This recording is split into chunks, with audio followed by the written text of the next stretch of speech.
Speaker Johnson, you're live on TV. Yeah, sorry. Good morning, sir. Hey, It's Bill. okay. Sorry. Yeah, go ahead. Did the admonishment in the well of the House take place, or is that still forthcoming? Yeah, we just did it, Bill. Sorry, I didn't know we were live. Okay. Lots going on here at the House. This is a really sad day for our institution. What Representative Al Green did in the midst of the president's speech as our honored guest to the chamber was disrupted. He did it intentionally, as everyone saw.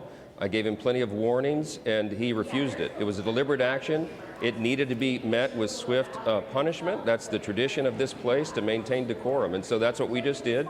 The resolution passed on the House floor. There were 224 votes in favor of censuring him for that behavior. 198 Democrats voted against it. I can't believe that. 2 votes present. So I think we had 9 Democrats join us in this bipartisan measure that we took. And it was critically important, Bill, because we have to maintain the dignity of this place. We're the greatest deliberative body in the history of the world. There's a deep and rich tradition here, and it is violated. To our understanding and our review of history, that was the first time that any member of Congress has ever had to be removed in the middle of a presidential address, and it's shameful. And I'm sure you didn't relish the opportunity to be the first, but it happened, and I'm wondering, I'm going to ask you the same question I asked Aisha, which is, you have a lot of Democrats who will speak to reporters off the record to express their dismay, and I mean, they feel rotten about what happened on Tuesday night.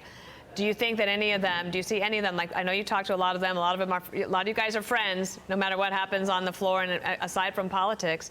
What's the level of dismay on the Democratic side?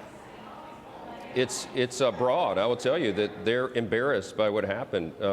Many of their colleagues, as you know, were holding up signs on the floor and trying to disrupt in other ways. But the leadership, Hakeem Jeffries, to his credit, he's the lead on the Democrat side in the House. He admonished his colleagues before the event and asked them to maintain decorum. We have to do that as leaders, and every member should be committed to that as well. It brings shame on the institution. It brought shame on them as individuals and on their party. And it's just disgusting to me. I mean, really, I take no pleasure in this. I want us to have dignity and decorum in this institution because it sends a message around the world, and it is, you know, these are the duly elected representatives of the people. They should be models of integrity and character, and that's not what we're seeing. Sir, one more question. I know you're pressed for time. Nancy Pelosi was sitting there that night. You just mentioned Hakeem Jeffries. Who are Democrats taking their orders from now? It's a great question. I mean, the party is in disarray. You see that. They don't have an identified leader. They don't have a vision. They don't have a platform they can run on. And so the only word I can describe it is they're flailing right now. So that's why they resort to these antics. They want to fight Trump. They want to fight the America First agenda. They want to fight all of us. And so they debase themselves by showing up on the House floor and acting like children. It's sad.